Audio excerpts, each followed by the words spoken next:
The sound of Chopin's Nocturne in E-flat major filled our basement, my fingers dancing across the ancient upright piano I'd rescued from a church dumpster.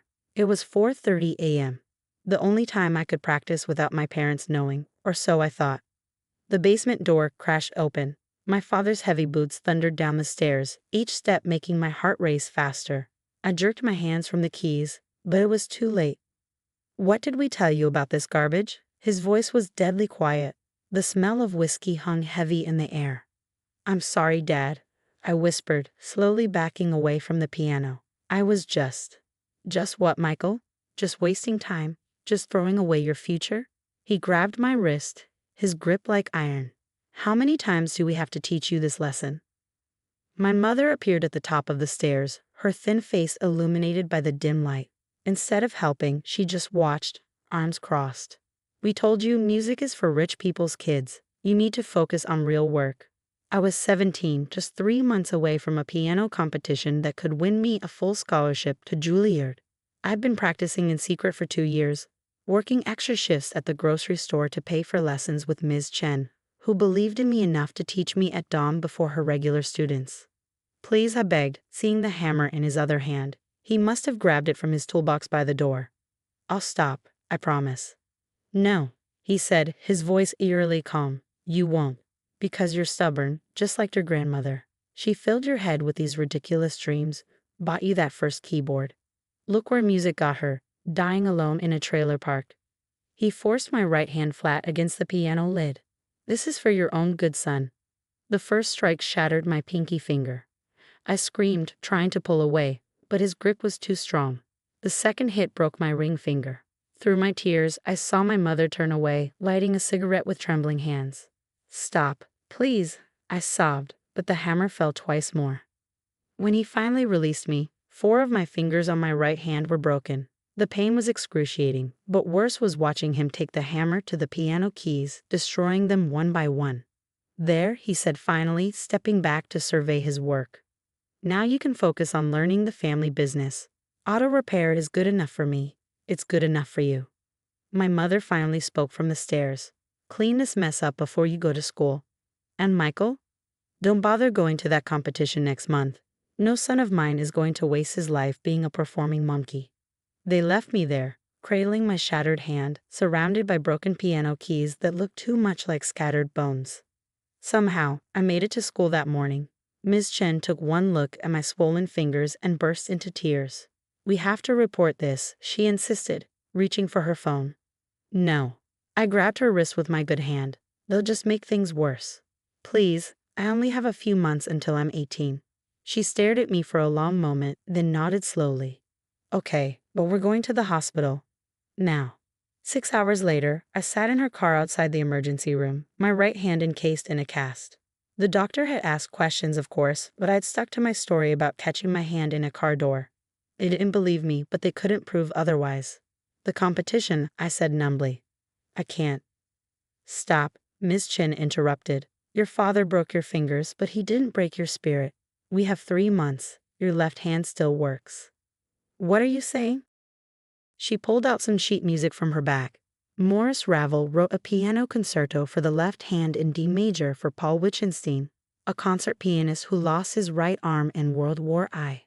It's one of the most beautiful and challenging pieces ever written. I stared at the complex notes. "You think I could learn this in 3 months? I think you have to try. The competition committee will make an exception once I explain. And Michael?" She waited until I met her eyes. "This piece isn't just music. It's a statement. Every note says I will not be broken." Looking down at my cast, I thought about my grandmother, who taught me my first notes before she died. About the hours of secret practice, the dreams of something beyond my father's garage and the life he planned for me. "When do we start?" Miss Chen smiled, starting her car. "Right now. And Michael? Your father thought he was destroying your future. Instead, he just wrote the opening chapter of your comeback story. I didn't know then that this was only the beginning, that in 3 months I would step onto a stage and show the world what resilience really means." Every morning for the next 3 months, I met Miss Chen at 4 a.m. in the music room of St. Mary's Church. She convinced Father Roberts to let us use their grand piano, spinning a story about my right hand being injured in a car accident. Learning to play with only my left hand was like learning to walk again. Hours of frustration turned into small victories. My fingers stretched across impossible intervals, my wrist aching as it carried the weight of both melody and harmony.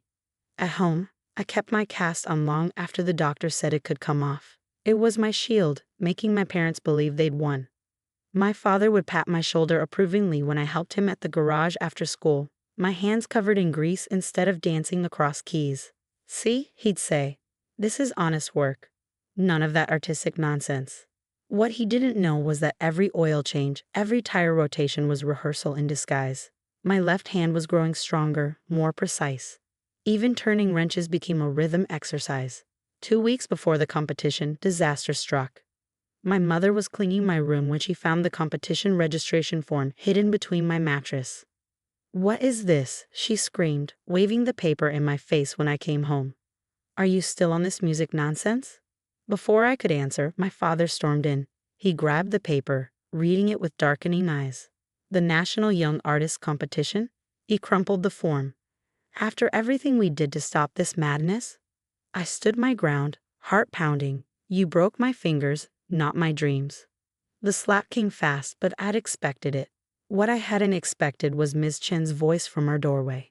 "Touch him again," she said calmly, holding up her phone, "and the video I'm recording goes straight to the police." My parents froze. Ms. Chen walked in, positioning herself between us. "Michael is performing in 2 weeks," she announced. "He's playing a piece specifically written for one hand, thanks to your intervention." Her voice was steel wrapped in silk. "And if anything happens to him before then, if he gets mysteriously injured or disappears, the police will have the footage of what you did to his hand." My father's face turned purple. "You're blackmailing us?" "No," she smiled. "I'm protecting my student. Michael will perform. You will do nothing to stop him. After that, he turns 18 and your control over his life ends." She turned to me. "Get your things. You're staying at my house until the competition." I ran upstairs, throwing clothes into a bag while my parents argued with Ms. Chen downstairs. When I came down, my mother was crying and my father was sitting heavily in his chair, looking deflated. "You'll regret this," he called as I walked out. "When you're starving in some city, playing for pennies on the street, you'll wish you'd listened." I paused at the door. "No, Dad. The only thing I regret is that you never came to hear me play." The next 2 weeks were intense. I practiced morning to night, Ms. Chen bringing in other music teachers to listen and critique. The Ravel Concerto was more than music now, it was my declaration of independence. The day before the competition, Ms. Chen found me at the piano at midnight, still practicing. "Enough," she said gently. "You're ready." What if I'm not? What if they're right? I stared at my left hand. Maybe this is crazy. She sat beside me on the bench. "Do you know why Ravel wrote this piece? Because Wittgenstein refused to give up. He could have quit music after losing his arm, but instead he inspired one of the most beautiful pieces ever written." She touched my shoulder. "Sometimes our greatest music comes from our deepest wounds." I thought about my broken fingers, now healed but still carrying the memory of that hammer. "Tomorrow," I said softly, "I'm playing for that scared kid in the basement and for every other person who's been told their dreams don't matter." Ms. Chen smiled. "Then you're ready." That night, I couldn't sleep. I kept thinking about my grandmother, who'd sold her wedding ring to buy my first keyboard. About those early morning practices in the basement. About the sound of breaking fingers and piano keys. Tomorrow, I would either prove my parents right or prove them wrong. There would be no middle ground. But as I finally drifted off, I realized something important. I was no longer playing to prove anything to them. I was playing for myself, for the music that had saved me, for the dreams that wouldn't die no matter how hard they tried to kill them.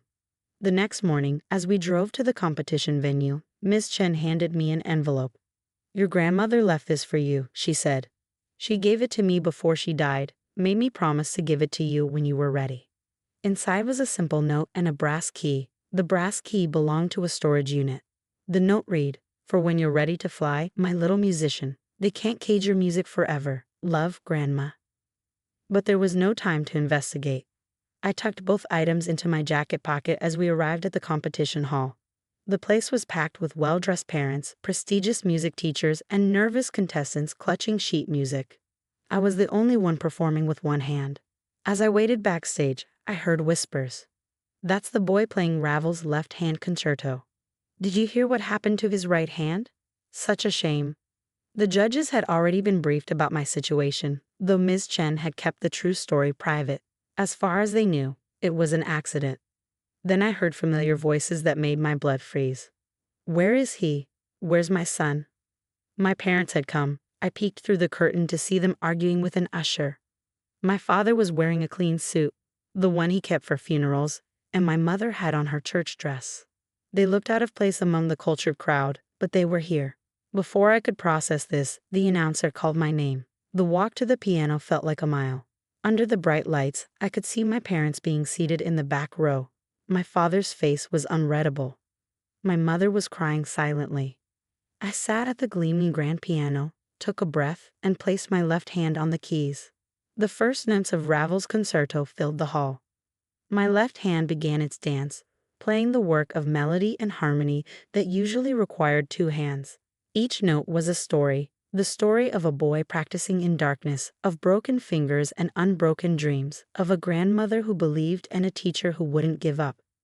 The piece built to its crescendo, my left hand flying across the keys, creating a sound so full that people in the audience were leaning forward, trying to see if I was really playing with just one hand.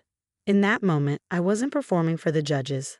I was playing for the kid in the basement, for my grandmother, for every dream that refused to die. The music poured out of me like a river breaking through a dam, unstoppable and wild and free. When the final note faded, there was a moment of complete silence. Then the hall erupted. The standing ovation lasted 5 minutes. Through my tears, I saw Ms. Chen beaming, her own face wet with tears. And in the back row, my parents sat stunned. My father's face had crumpled, his shoulders shaking. My mother had her hands over her mouth. I won first place. After the ceremony, as people were congratulating me, my parents approached. My father looked older somehow, diminished. That was, he started, then stopped. I didn't know. I never knew you could. Make something beautiful? I finished for him. Even with broken fingers, he flinched at the reminder of what he'd done. Son, save it, I said quietly. I'm 18 tomorrow. Ms. Chen helped me get an early admission to Juilliard. Full scholarship. I touched my right hand, where the scars still lingered under the surface. You tried to break my music. Instead, you made it stronger. My mother stepped forward. Please, Michael, we were wrong. So wrong. Can you ever forgive us? I looked at them, really looked at them. My father's callous hands that had wielded the hammer, my mother's silence that had allowed it. But I also saw something new, recognition. They finally saw me. Forgiveness takes time, I said finally. Like healing bones. Like learning to play with one hand when life breaks the other. But maybe we can start with this. I handed them 2 tickets to my first official recital, scheduled for next month at Carnegie Hall's smaller venue, part of my competition prize. Front row, I said. Come hear what your son can do with one hand and an unbroken spirit. Later that night, Ms. Chen drove me to the storage unit. Inside, we found my grandmother's old piano, the one she'd sold her wedding ring to buy. On top was another note. Music isn't just in the fingers, my darling boy, it's in the heart, and they can never break that. I touched the keys gently with both hands, my strong left and my healing right. Tomorrow, I would begin a new chapter at Juilliard. But tonight, in this storage unit, surrounded by my grandmother's love and Ms. Chen's pride, I played a simple melody. This time, I used both hands, because sometimes healing means playing through the pain, one note at a time, until you find your way back to the music that saved you. And in the end, that's what this story is really about, not the breaking, but the healing, not the silence, but the song that follows. Hi, everyone. I'm Maria, a pediatrician at Boston Children's Hospital, or as my mother, Helen, loves to call me, her greatest disappointment. Right now, I'm sitting in our living room, watching her swirl her expensive wine while dissecting my life choices for the 100th time. Philip is making a real difference in children's lives. Mom. His students adore him. I say, trying to keep my tone even. Well, darling, teaching finger painting isn't exactly brain surgery, she quips, her lips curling into a practiced smile. I just worry about your future. My father, Thomas, buries his head in the newspaper, his usual strategy for avoiding conflict. My younger sister, Rachel, nods along like a puppet, every word from mom gospel truth. At least consider introducing him to Roger at the country club. Mom continues. He could help Philip find a real job in finance. Mom, we've been over this, I say, gritting my teeth. Philip loves teaching. It's his passion. My phone buzzes, offering a brief reprieve. It's a text from my best friend, Patricia. Survived another Helen special? I reply quickly. The usual. My husband isn't good enough routine. Coming over later. Her response is immediate. You bet. Someone's gotta keep you sane. Later that evening, Philip comes home, his shirt streaked with glitter and glue. Evidence of another day with his kindergartners. He's grinning ear to ear. The kids made solar system models today, he says, dropping his bag by the door. Little Tommy insisted Pluto should be included. All planets deserve love, he said. I smile, my heart full. This is the man my mother thinks isn't good enough. Oh, by the way, Philip adds casually, your mom called the school again. Wanted to know if there were any administrative positions open. Said teaching wasn't a long-term career choice. She what? It's okay, he says, shrugging. I've dealt with worse from helicopter parents. The doorbell rings. Patricia bursts in, carrying wine and takeout. Your mom's Mercedes was parked at the country club again, she announces, holding court with her minions. They were discussing your unfortunate marriage choices. Their words, not mine. I roll my eyes. Those women are as bad as she is. Patricia grins. Oh, and Mrs. Peterson called Philip charmingly working class at the gala. Philip chuckles, raising an eyebrow. At least I'm charming. Rachel calls later, her voice oozing with false concern. Jenny, Mom's really worried about your future. Maybe you should listen to her about Philip's career. She only wants what's best for you. What's best for me, I snap, is having a husband who's passionate about his work and treats me with respect. But what about status? Image? Mom says people are talking. Let them talk, Rachel. I'm not living my life for Mom's country club friends. Patricia raises her glass. To living life on your own terms. I glance at Philip, who's now playing with our cat, completely unfazed by my mother's latest antics. I feel a wave of gratitude, but also dread. This peace won't last. Mom's control is tightening, and something's brewing. Thanksgiving dinner at my parents' house starts like every other gathering. Tense smiles, carefully measured words. Philip, ever the helper, is assisting Uncle Robert with his medication. Here you go, Uncle Robert, he says. These need to be taken with food. Uncle Robert beams. Such a kind young man. Reminds me of my late wife, always looking after others. Mom's voice cuts through the warm moment like ice. Yes, Philip certainly has a nurturing side. More like a nurse than a man, wouldn't you say? Helen, that's enough. Uncle Robert warns, his tone quiet but firm. Mom, stop it, I say sharply. Philip is helping Uncle Robert. What's wrong with that? Everything. Mom snaps, her voice rising. My daughter married beneath her. Now he's playing nursemaid at my Thanksgiving dinner. What will the neighbors think? Philip sets the pill bottle down carefully and stands. Helen, I respect that you're Maria's mother, but your comments are becoming inappropriate. Inappropriate? Mom's voice is shrill now. I'll tell you what's inappropriate. You undermining our family's standing in this community with your little finger painting career. Mother, please, I interject, moving to stand beside Philip, but he holds up a hand. Now let me finish, Mom says, eyes blazing. You strut around here like you belong, but you're nothing more than a glorified babysitter who trapped my daughter. Philip takes a deep breath. I think it's best if Maria and I leave.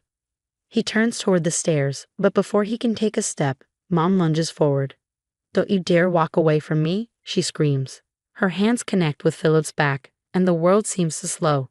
He stumbles, then falls. The sickening thud of his body hitting the stairs echoes through the house, followed by a crack that chills me to the core. I rushed to Philip's side, my hands trembling as I cradled his head. He was unconscious, his arm bent at an unnatural angle. My breath caught in my throat. Oh my God, someone call an ambulance. I shouted, panic lacing my voice. He probably did it for attention, Rachel sneered, crossing her arms. Mom was just trying to talk to him. Talk to him? She pushed him down the stairs. Uncle Robert, you saw it. Uncle Robert nodded grimly, holding up his phone. I got it all, dear. Every second. He deserved it. My mother spat, her voice sharp with venom. coming into my house, acting like he belongs here. I stared at her in disbelief. You're insane. You could have killed him. Maria, dear, you're overreacting, she said dismissively, waving a hand. He just tripped. Rachel stepped forward, trying to smooth things over. It's not that serious. Let's not make a scene. The sound of the approaching ambulance cut her off. The paramedics moved swiftly, stabilizing Philip and preparing to lift him onto the stretcher. As they carried him out, my mother had the audacity to mutter, "Well, at least now he has an excuse to stay home with the children." I turned to her, my voice shaking with rage. Stay away from us. Both of you. If Philip doesn't press charges, it'll be because he's a better person than anyone in this family. You can't be serious, Rachel exclaimed. We're your family. Not anymore, I said coldly. Uncle Robert, send me that video. As I climbed into the ambulance, my mother's voice echoed behind me. She'll come crawling back. She always does. But as I looked at Philip's unconscious face, I knew this time was different. Mom had crossed a line that could never be uncrossed. Later that week, I sat at my laptop staring at bank statements Uncle Robert had just sent me. My stomach turned as I pieced it together. These transfers, they're all going to offshore accounts, I said, my voice barely above a whisper. She's been siphonning money for years. 30,000 from Uncle Robert's retirement fund. 50,000 from Dad's business. Patricia leaned over, her legal instincts kicking in. She had access to everything as a trusted family member. Classic elder financial abuse. I rubbed my temples, overwhelmed. My phone buzzed. It was Miss Martinez, Philip's school principal. Mrs. Walker has been calling us weekly, she said, claiming Philip is inappropriate with students. We've investigated every claim. They're all false. But we almost fired him last month because of the constant pressure. My blood ran cold. Mrs. Walker, my mother's best friend. Yes, she said she was concerned as a community member. I hung up, hands shaking. Patricia looked up from her notes. She tried to destroy his career. All those anonymous complaints. Your mom orchestrated them. Another message from Uncle Robert pinged. It was a video of my mother at a country club meeting.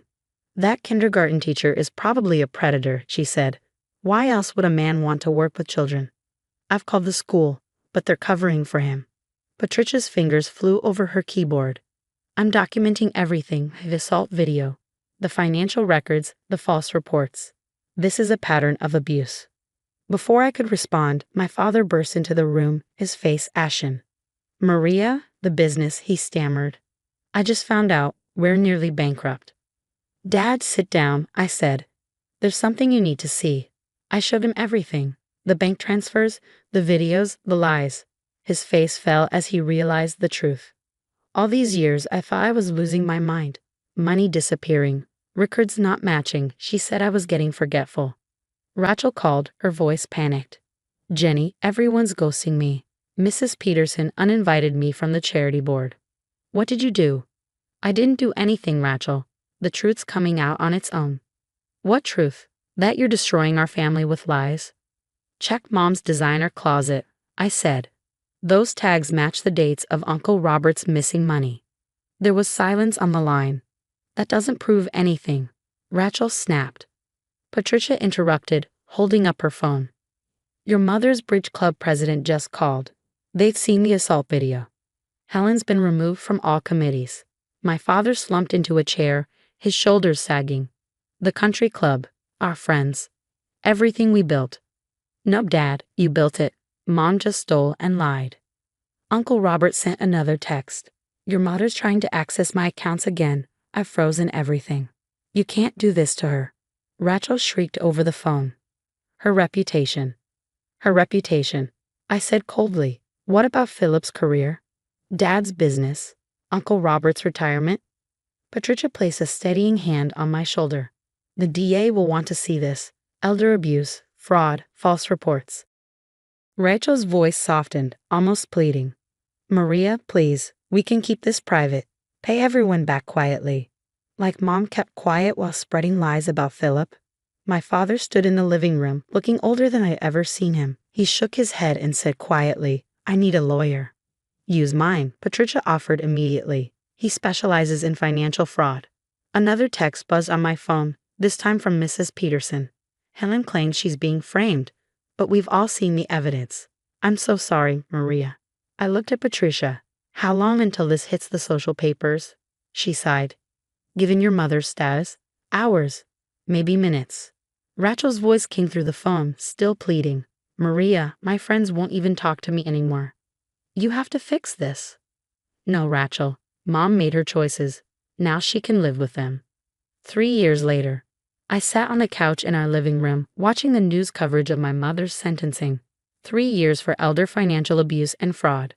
Philip walked in, adjusting his principal's badge, his formerly broken arm fully healed.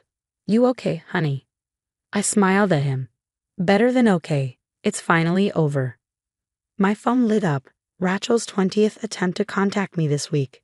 I stared at the screen as her voice now played. Mom's asking for you. She's really changed. The prison counselor says so. I deleted the message and blocked her number. Patricia walked in, waving her phone. Did you see the charity auction listings? Your mother's entire designer collection is being sold to repay what she stole. She smirked. Karma's got a wicked sense of humor. Remember how she mocked your budget clothes? Now she's wearing orange jumpsuits. Not exactly Gucci. Uncle Robert called with updates. Your father's divorce is final. Helen tried to claim she deserved half the business she bankrupted. The judge wasn't impressed. Oh, and Mrs. Peterson spotted her at the mall. Every high-end store turned her down. Guess Target doesn't care about country club memberships. The doorbell rang. It was my father, looking years younger. Maria, he said with a smile, I sold the house. I'm moving to Florida, starting fresh. That's wonderful, Dad, I replied. He hesitated, pulling out an envelope. Your mother sent this letter from prison. Says she's sorry. Wants to make amends. I took the unopened letter, walked to the shredder, and fed it through without hesitation. Some things can't be fixed. Patricia checked her news alerts. Oh, here's a juicy one. Your mom's social circle is imploding. They found out she was stealing from the charity foundation too. Those missing donation checks, they funded her Bermuda shopping sprees. The society papers are having a field day. Philip's phone buzzed. He glanced at it and smiled. The kindergarten expansion project got approved. We're doubling enrollment next year. I beamed at him. Look at you, my husband, a successful educator. What would Mom say now? Philip chuckled.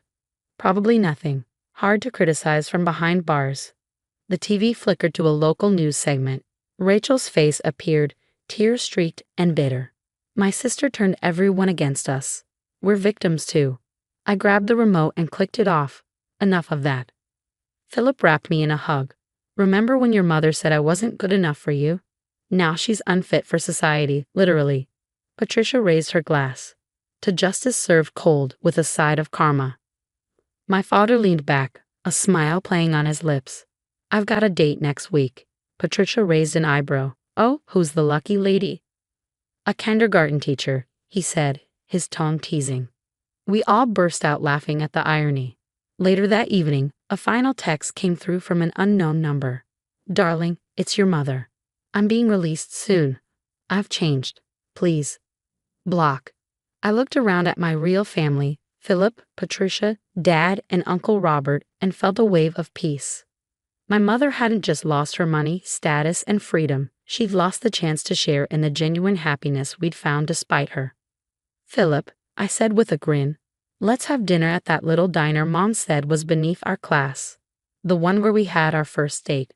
Perfect, he replied, taking my hand. After all, I had married the kindergarten teacher who became a principal, while she became a convict.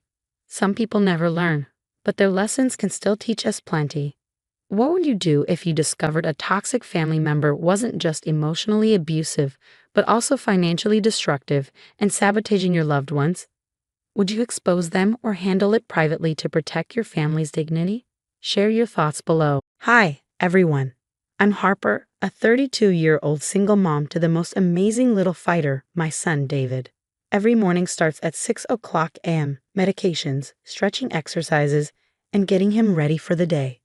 Mom, you're the best stretcher in the world, he always says, making me laugh, even on the toughest mornings. My dad, Matthew, has been our rock ever since David's dad walked out after learning about his diagnosis. Dad has always made sure David had the best care and support. Princess, whatever David needs, just tell me, he'd say. But everything changed when Dad married Victoria 2 years ago. Last week, we got the incredible news that David was accepted into the Cedar Grove Special Education Program. I was thrilled and couldn't wait to share it. That's wonderful news. I'll cover all the costs, Dad said immediately. But Victoria's face darkened. Matthew, darling, what about Brendan and Sophia's college funds? We need to think about their future too, she said with a forced smile. Yesterday, while I was helping David with his homework, I overheard her on the phone. It's always David this, David that. Matthew spends more time with his grandson than his own wife. And don't get me started on Precious Harper. She's got him wrapped around her finger with this whole single mom act. David must have sensed my tension. Mom, why does Victoria make that angry face when I ask Grandpa to play with me? I swallowed my frustration and answered as calmly as I could.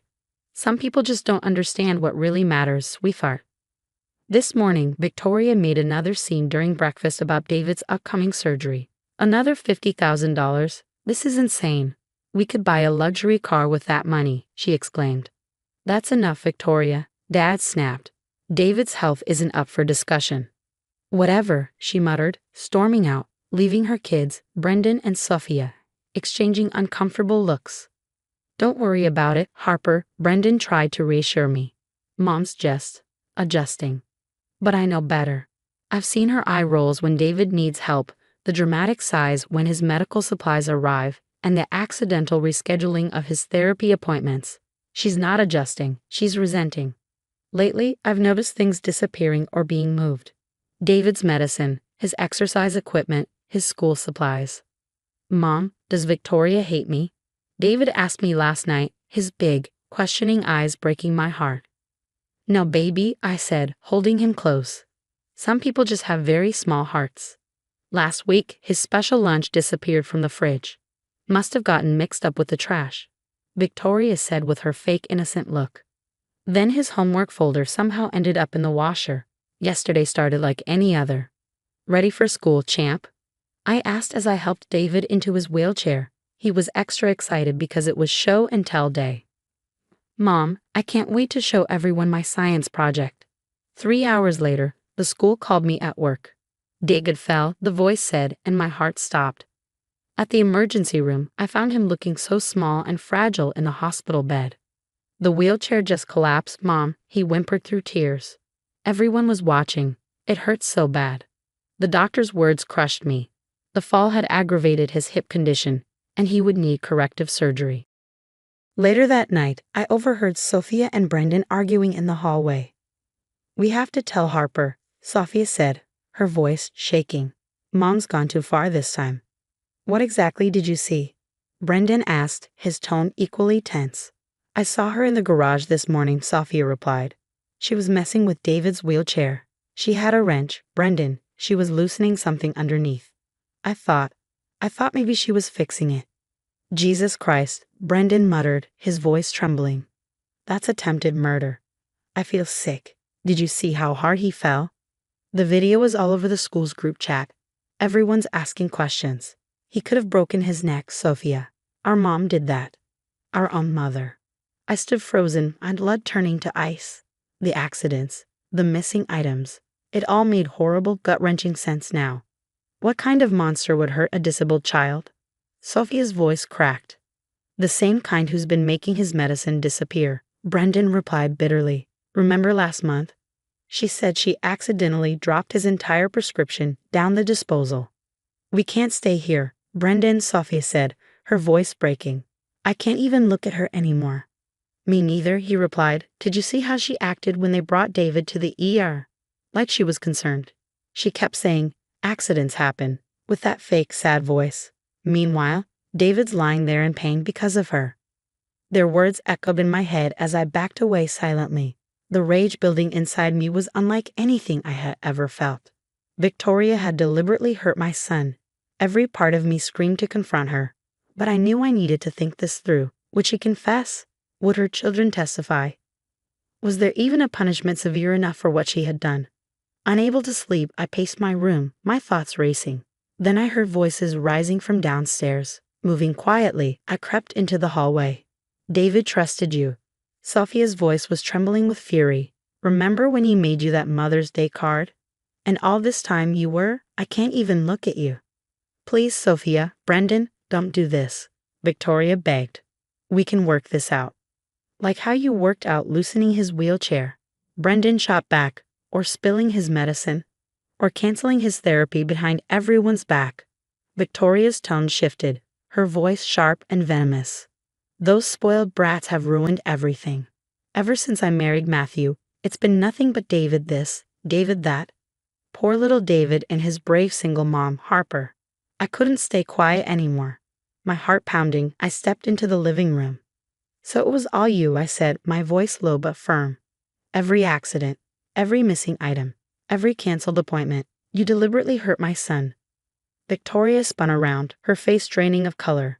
You don't deserve any of this, she spat. You and your defective child. My son is worth 1,000 of you, I interrupted, my voice shaking with fury. And now everyone will know exactly what kind of monster you are. No one will believe you, she snapped. It's your word against mine. Really? I replied, narrowing my eyes. Your own children saw you. Are you calling them liars too? Victoria turned desperately to Sophia and Brendan. You wouldn't testify against your own mother, would you? Before they could respond, the front door opened. Dad was home early. His footsteps echoed through the hallway as he approached the living room. Victoria's face turned pale, her bravado crumbling. Everything was about to change. The tension in the room was palpable as Dad walked in. His expression shifted from confusion to concern as he took in the scene. What's going on here? He asked, his voice steady but wary. Matthew, thank goodness you're home. They're all attacking me, Victoria cried, her tone laced with desperation. She hurt David. Sophia burst out, her voice trembling with anger. Mom loosened his wheelchair on purpose. I saw her in the garage with a wrench that morning. Dad's face went pale. What? He whispered. That's ridiculous. Matthew, they're lying. I'm not finished, Sophia interrupted, tears streaming down her face. She's been sabotaging everything, his medicine, his appointments. She admitted it just now.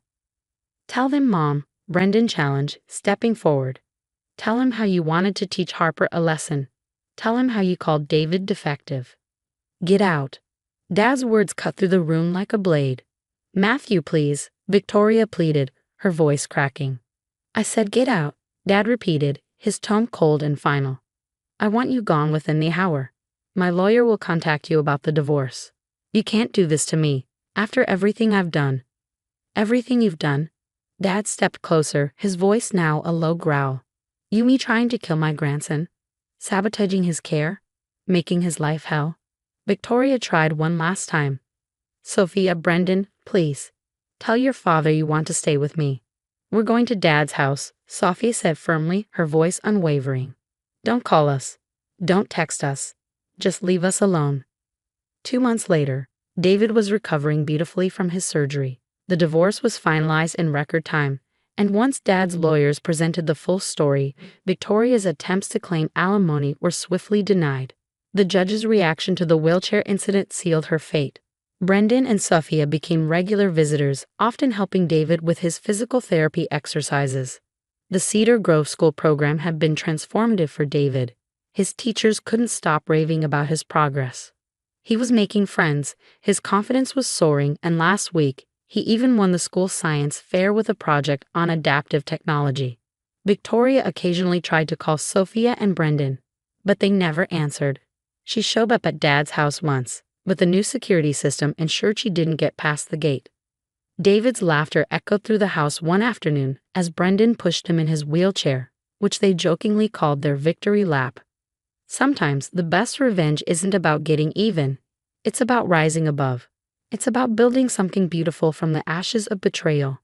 Victoria lost everything she valued, her marriage, her children, her social standing. But we gained something priceless, a stronger, more united family. And David? He gained 2 fantastic siblings who would move heaven and earth to protect him. Now I have a question for you. What would you do if you discovered someone had deliberately harmed your disabled child? Would you expose them immediately or gather evidence first? Share your thoughts in the comments. Did Victoria's kids make the right choice by leaving her immediately, or should they have tried to help her change? Hey everyone, I'm Hannah. I chirp as I slide into my usual seat at our polished mahogany dining table. The smell of roast chicken and freshly baked rolls fills the room. Sweetheart, Mom's voice carries warmly. She's pouring wine while Dad is engrossed in the latest property listings on his tablet. Our Sunday dinners are a tradition I treasure, even more now that I've joined Adams Realty, our family business. Big news, I announce, swirling my glass. The Carson property just received 3 offers above asking price. Dad looks up, pride radiating in his eyes. That's my girl. I knew putting you in charge of that listing was the right call. Remember when Hannah was little, playing real estate agent with her dolls? Mom says, chuckling. She made tiny for sale signs out of popsicle sticks. The memory draws a laugh from me. What can I say? I've been preparing for this my whole life. Working with my parents has been incredible. Since graduating from Boston University 3 years ago, I've been learning the ins and outs of the business. Now, I'm handling major accounts and even helping with expansion plans. Speaking of news, I hesitate, feeling my cheeks flush. Andrew asked me to dinner tomorrow night. At LeBlanc. Mom's eyebrows shoot up. LeBlanc? That's where your father proposed to me. Maybe someone else has similar plans, Dad teases, winking. Dad, we've only been dating for 6 months. I protest, though I can't help smiling. Andrew Chen is everything I could ever want. Smart, kind, ambitious. We met at a charity gala where Adams Realty was a sponsor, and he represented his law firm. One conversation about property law turned into drinks, then dinner, and now here we are. Have you shown him the beach house plans yet? Mom asks. Next weekend, he's coming with us to Cape Cod, remember? Oh right, she says with a mischievous grin. I'll make sure to bring out the embarrassing baby photos. Mom, please don't. The banter continues as we move to the living room for coffee. Dad settles into his favorite leather armchair, but his phone interrupts. Adams Realty, Robert speaking. Yes, the zoning permits are in order. He gives me an apologetic glance and disappears into his office. Mom smiles fondly. Your father built this company from nothing, you know. Now look at us. 3 offices across Massachusetts and expanding into Rhode Island next year. I sink into the plush sofa, feeling a wave of contentment. Our Victorian-style home in suburban Boston, the thriving family business, my amazing boyfriend. Life feels perfect. Oh, before I forget, Mom says, can you help your father clean out his office next weekend? The doctor said he needs to cut back on stress after that health scare. Sure, no problem. Maybe we'll find some hidden treasure, I joke, not realizing how true those words would become. The following weekend, I'm in Dad's office, sorting through decades of paperwork while keeping an eye on him to ensure he doesn't overexert himself. A weathered leather bag catches my eye, tucked behind a stack of dusty files.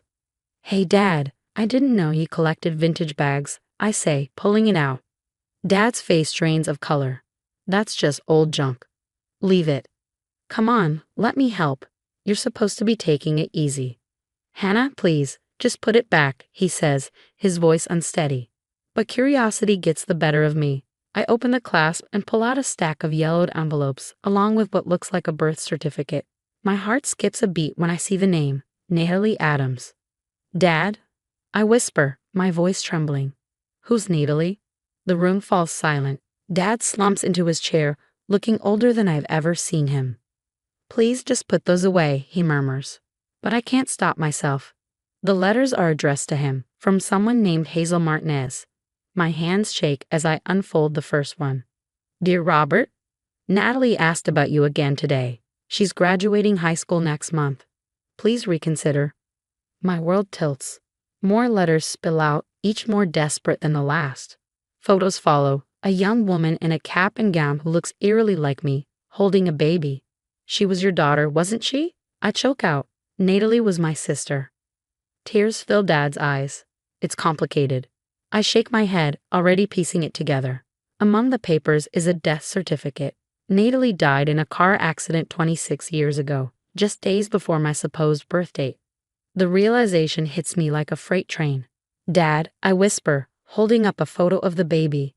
That's me, isn't it? Natalie wasn't my sister. She was my mother. Dad's silence says everything.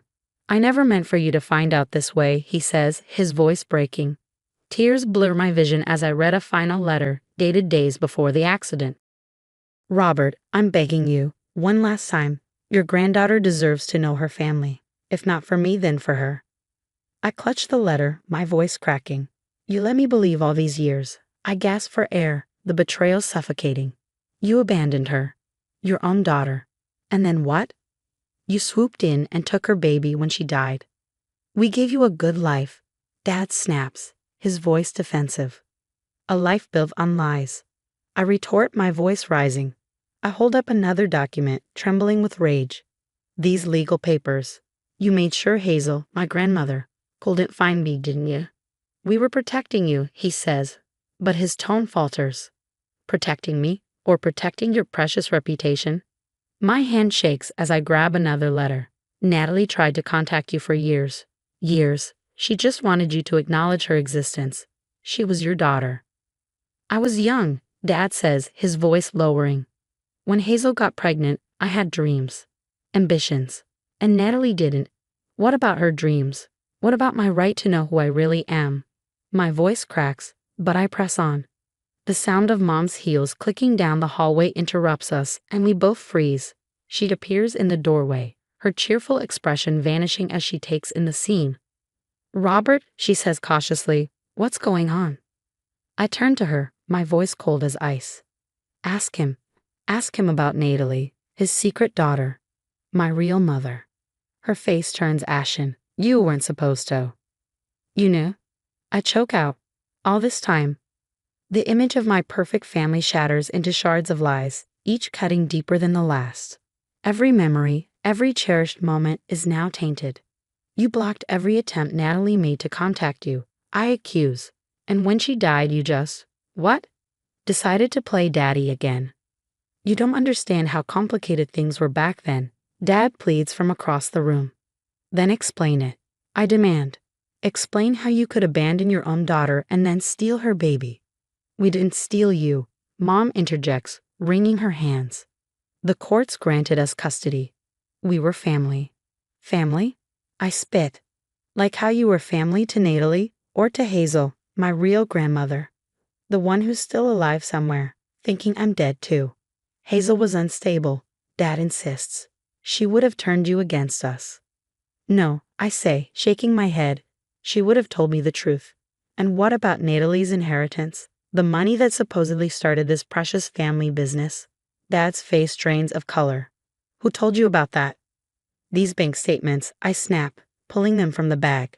Natalie's trust fund was mysteriously transferred right after her death, the exact amount you used to start Adam's Realty. I was protecting your future, he says weakly. By stealing my mother's money? The money that should have gone to me through Hazel. Mom steps closer, her voice pleading. Hannah, please. Everything we did for you. Stop saying that. I shout, my voice breaking. You didn't do this for me. You did it for yourselves. Your perfect life. Your perfect family. Your perfect lie. Dad's voice drops to a whisper. I loved Natalie, in my own way. Your own way? I echo, incredulous.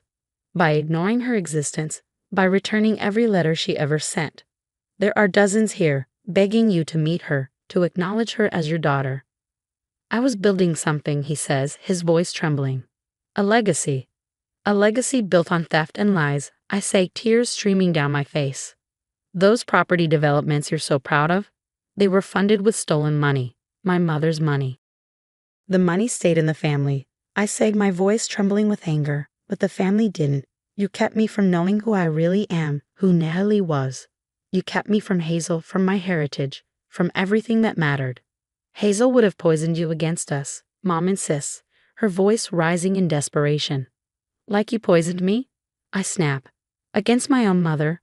Against my own history? My chest heaves as the weight of their lies bears down on me. Does Andrew know? Does anyone know that the great Robert Adams built his empire on his dead daughter's trust fund? Dad's silence is damning. I hold up another paper, the words blurring as tears well in my eyes. I found the restraining order, the one you filed against Hazel right after Natalie's death. For the child's protection? Protection from what, Dad? The truth. We give you everything. Dad explodes, slamming his hand against the table. Private schools, vacations, opportunities, everything. Everything, I repeat bitterly. Except honesty. Everything except my real family. Everything except the chance to know where I came from. Grabbing my phone, I pull up a search engine. Hazel Martinez, Boston area, I mutter, typing furiously. Let's see what other lies unravel. Hannah, stop. Mom lunges for my phone, but I step back. Why? I ask, glaring at her. Afraid I'll find more about the grandmother you kept me from. About how she fought for years in court just to see me. Those court records are sealed, Dad says firmly. Not anymore. I shoot back. Not for me. I'm going to find her. I'm going to learn everything you tried to bury. And as for the business, I pause, my voice turning sharp and cold. Let's see how it holds up to an audit of its funding sources. You wouldn't dare, Dad growls, his face darkening. No, Dad. I hold his gaze, unflinching. You already destroyed everything. The moment you chose your reputation over your daughter. The moment you stole her child. Me and her future. Now it's time for the truth to come out. I head for the door, my entire body shaking. Where are you going? Mom cries after me. To find my real family, I say without turning back. And don't worry about the business. I'm sure the IRS will be very interested in reviewing those original funding documents. Months later. Grandma, look at these property records from 1998, I say, spreading the documents across Hazel's kitchen table. Another shell company, 3 of them, all tied to siphoning money from Mom's trust fund. Hazel adjusts her reading glasses, her lips tightening. 3 decades of fraud, all hidden in plain sight. Andrew says this pattern of theft goes back years, I add, shaking my head. Hazel touches a photo of Natalie, her finger tracing the lines of my mother's face. You remind me so much of her. She had that same determination when she was focused on something. The investigators acted on our anonymous tip last week. My phone buzzes with a news alert. Adams Realty stock plummets amid fraud investigation. Your company is doing well, though, Hazel says with a smile.